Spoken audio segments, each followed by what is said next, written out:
Vidéo sponsorisée par Magui Education. Magui est là pour vous.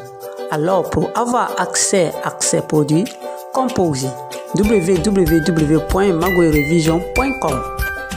Et surtout, n'oubliez pas de l'entrer dans l'application Play Store. Composez Magui Education et vous aurez accès à son application qui concerne l'éducation des enfants, à savoir le primaire, le collège et le lycée avec toutes les options confondues. Magui est là pour vous.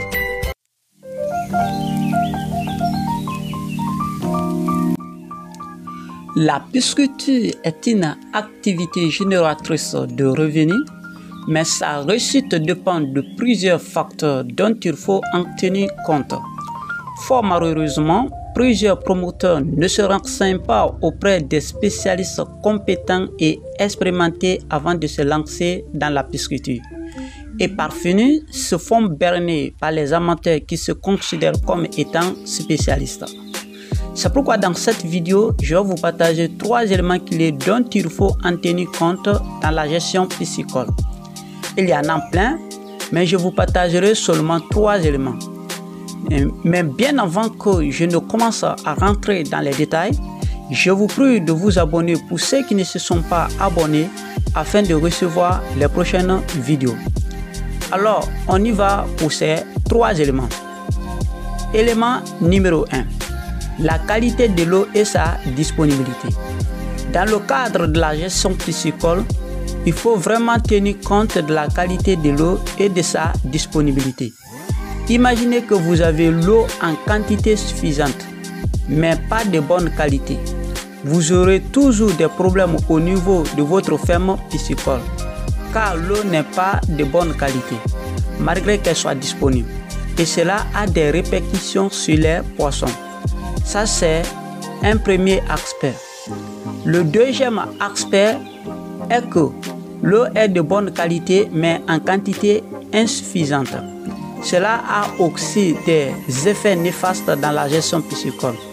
C'est pourquoi lors de mes prochaines vidéos, je vais vous dégager les qualités d'une bonne eau de pisciculture et toutefois, en manque, qu'est-ce qu'il engendre? Ça, c'était le premier point. Le deuxième élément est la qualité de l'aliment et sa disponibilité. Je pense avoir fait des vidéos sur l'alimentation des poissons pour ceux qui me suivent. Mais je constate toujours que l'alimentation des poissons est un facteur limitant pour le développement des fermes piscicoles. Et franchement, c'est un facteur qui doit être étudié en profondeur avant tout engagement en pisciculture. Mais il y aura aussi une vidéo uniquement pour ça. C'est pourquoi je vous prie de vous abonner sur ma page YouTube pour ne rien manquer. Troisième élément, la qualité des matériels et les disponibilités. Dans la plupart des fermes piscicoles, les promoteurs ne prennent pas en considération l'achat des matériels piscicoles, sans savoir que ce sont ces matériels qui facilitent les activités de pêche. C'est pourquoi dans les prochains jours, je listerai les matériels susceptibles d'être utilisés dans une ferme piscicole et leurs rôles respectifs. Alors pour l'achat de ces matériels, contactez la coopérative des entrepreneurs et elle vous fournira des matériels piscicoles de qualité avec un prix abordable.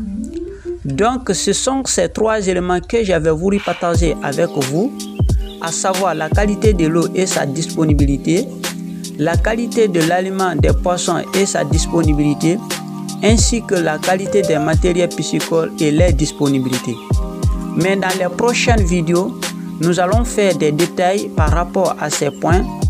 Mais une fois de plus, abonnez-vous pour être sur la même longueur d'onde que les autres. À très bientôt pour les prochaines vidéos.